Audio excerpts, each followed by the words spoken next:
एक समय की बात है। एक बहुत ही ज्ञानी पंडित था। वह अपने बचपन के एक घनिष्ठ मित्र से मिलने के लिए किसी दूसरे गांव जा रहा था, जो कि बचपन से गूंगा और एक पैर से अपाहिज था। उसका गांव काफी दूर था और रास्ते में कई छोटे छोटे गांव भी पड़ते थे। पंडित अपनी धुन में चला जा रहा था। तभी रास्ते में उसे एक आदमी मिल गया, जो दिखने में बड़ा ही हष्ट-पुष्ट था। वह भी पंडित के साथ चलने लगा। पंडित ने सोचा कि चलो अच्छा ही है, साथ साथ चलने से रास्ता जल्दी कट जाएगा।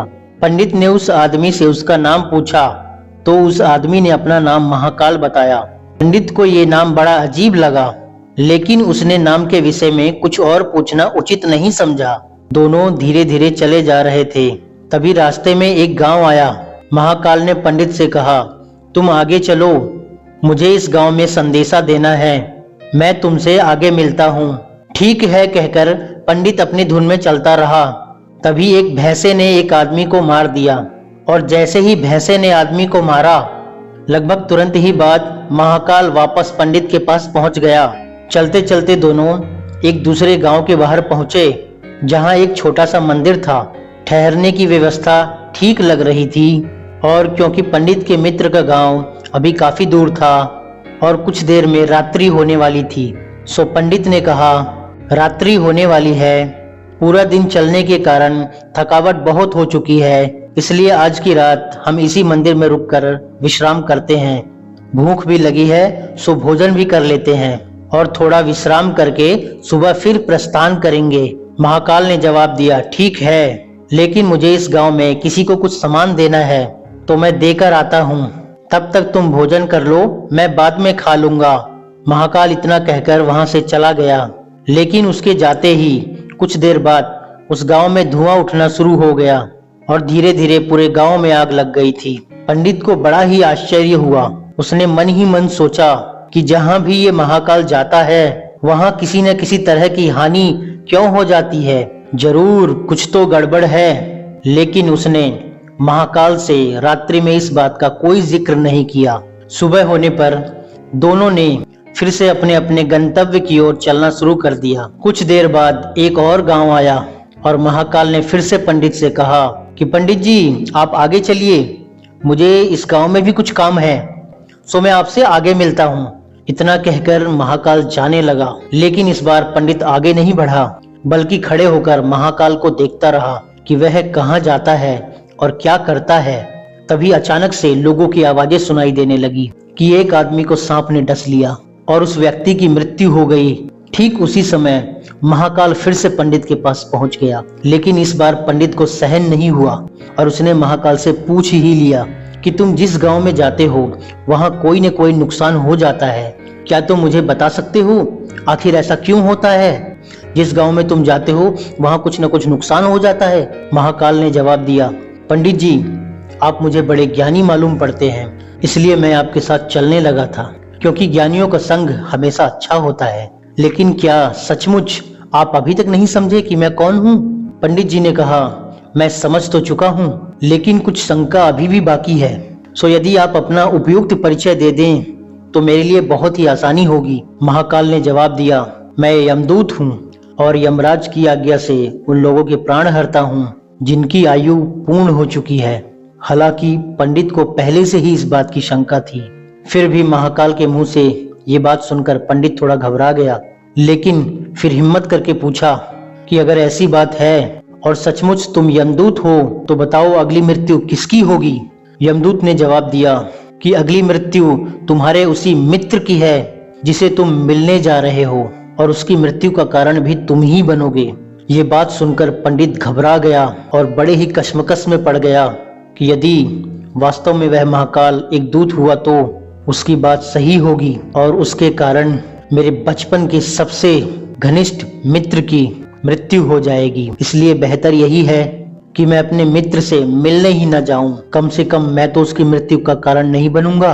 तभी महाकाल ने कहा, तुम जो सोच रहे हो वो मुझे पता है, लेकिन तुम्हारे अपने मित्र से मिलने न जाने के विचार से नियति बदल नहीं जाएगी। तुम्हारे मित्र की मृत्यु निश्चित है और वह अगले कुछ ही क्षणों में घटित होने वाली है। महाकाल के मुंह से ये बात सुनते ही पंडित को बहुत बड़ा झटका लगा, क्योंकि महाकाल ने उसके मन की बात जान ली थी, जो कि किसी सामान्य व्यक्ति के लिए तो संभव नहीं थी। फलस्वरूप पंडित को विश्वास हो गया कि महाकाल सचमुच यमदूत ही है, इसलिए वह अपने मित्र की मृत्यु का कारण न बने, इस हेतु वह तुरंत पीछे मुड़ा और फिर से अपने गांव की तरफ लौटने लगा।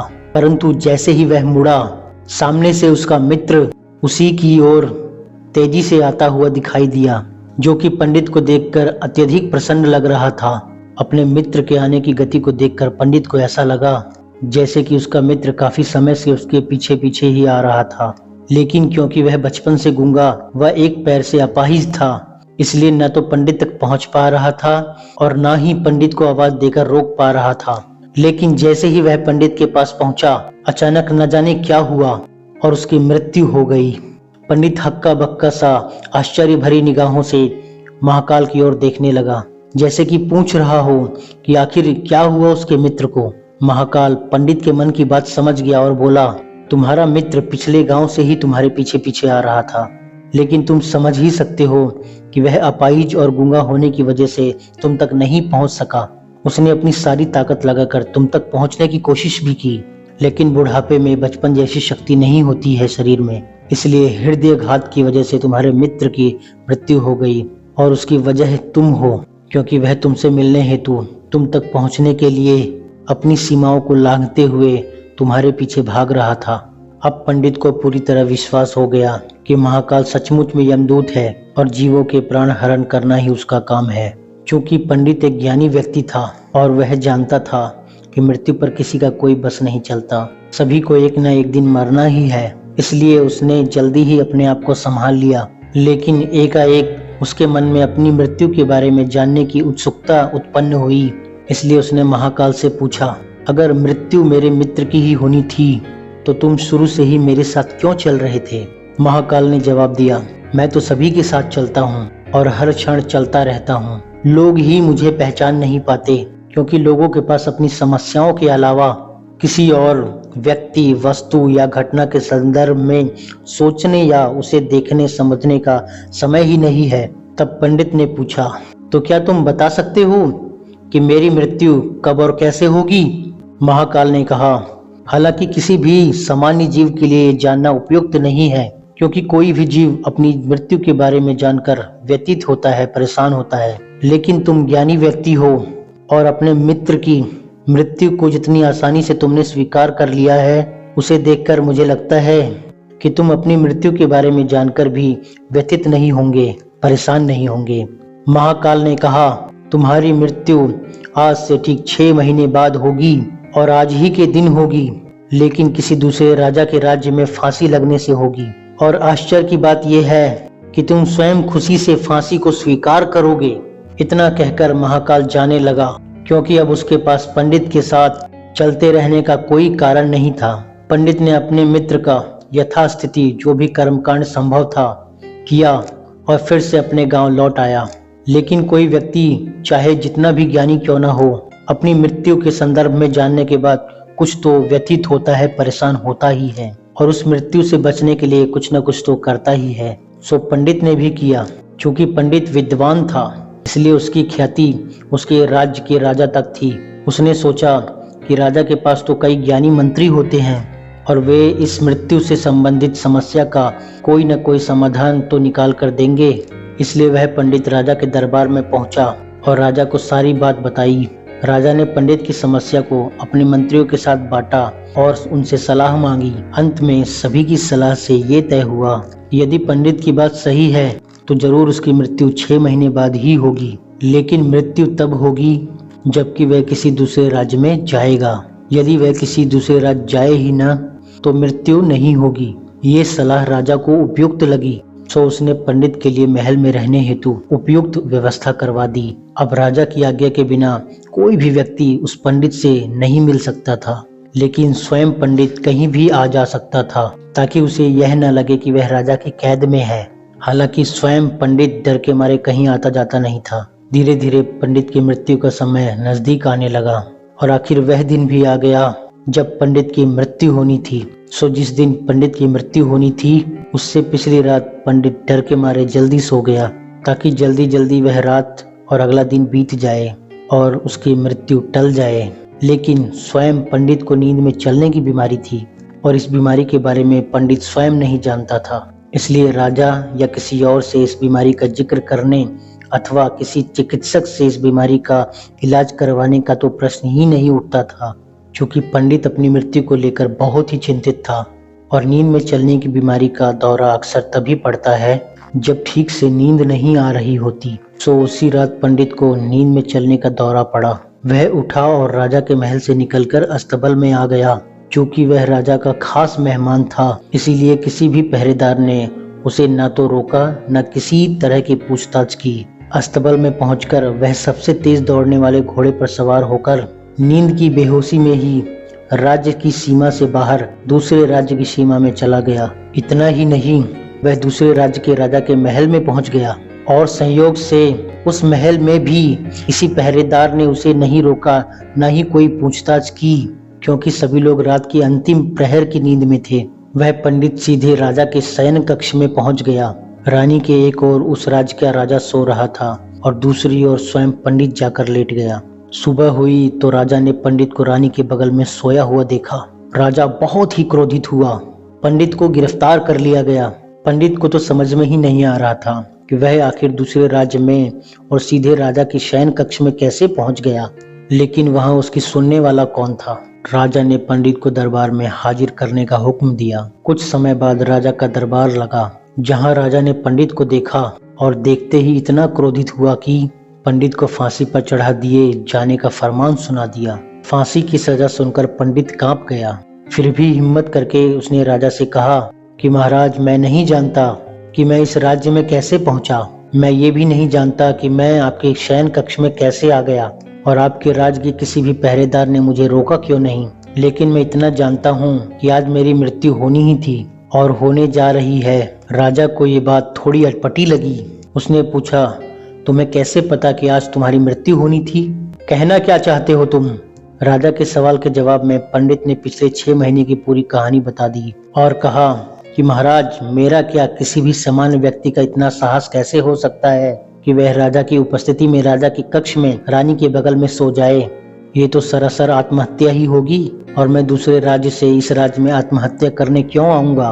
राजा को पंडित की बात थोड़ी उपयुक्त लगी, लेकिन राजा ने सोचा कि शायद वह पंडित मृत्यु से बचने के लिए महाकाल और मृत्यु की भविष्यवाणी का बहाना बना रहा है। इसलिए उसने पंडित से कहा, यदि तुम्हारी बात सत्य है और आज तुम्हारी मृत्यु का दिन है, जैसा कि महाकाल ने तुमसे कहा है, तो तुम्हारी मृत्यु का कारण मैं नहीं बनूंगा। लेकिन यदि तुम झूठ कह रहे हो तो निश्चित ही आज तुम्हारी मृत्यु का दिन है।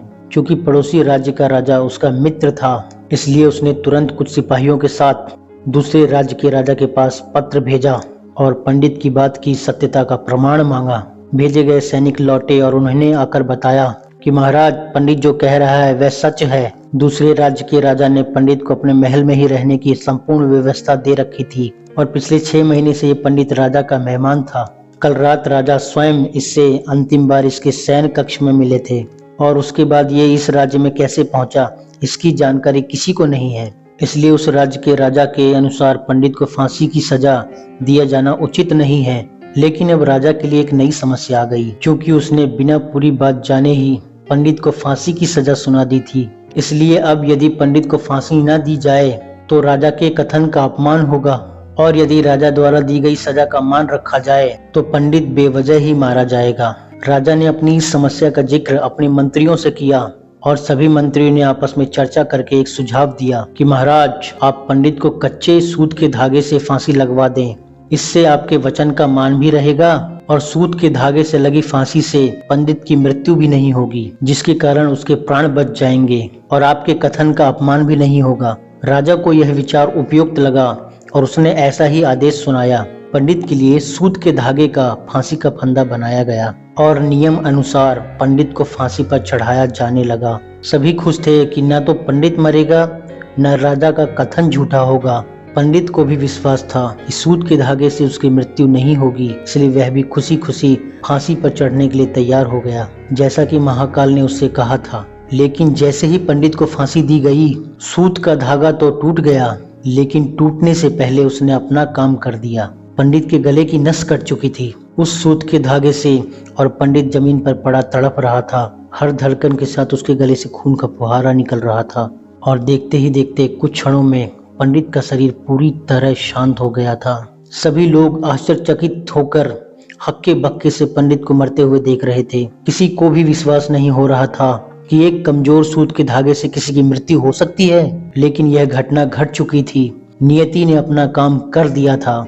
जो होना होता है वह होकर ही रहता है। हम चाहे जितनी सावधानियां बरतें या चाहे जितने उपाय कर लें, लेकिन हर घटना और उस घटना का सारा ताना बाना पहले से निश्चित है, जिसे हम रत्ती भर भी इधर उधर नहीं कर सकते। इसलिए ईश्वर ने हमें भविष्य जानने की क्षमता नहीं दी है, ताकि हम अपने जीवन को ज्यादा बेहतर तरीके से जी सकें। दोस्तों, ये कहानी आपको कैसी लगी? क्या आपने कभी ये महसूस किया है कि प्रकृति की सभी घटनाएं पहले से ही निश्चित है और आपके कुछ करने न करने से कोई फर्क नहीं पड़ता, बल्कि सब कुछ अपने आप अपने अनुसार समय पर घटित होता ही है। दोस्तों, यह कहानी आपको कैसी लगी? इस कहानी से आपने क्या सीखा? हमें कमेंट करके जरूर बताइएगा दोस्तों।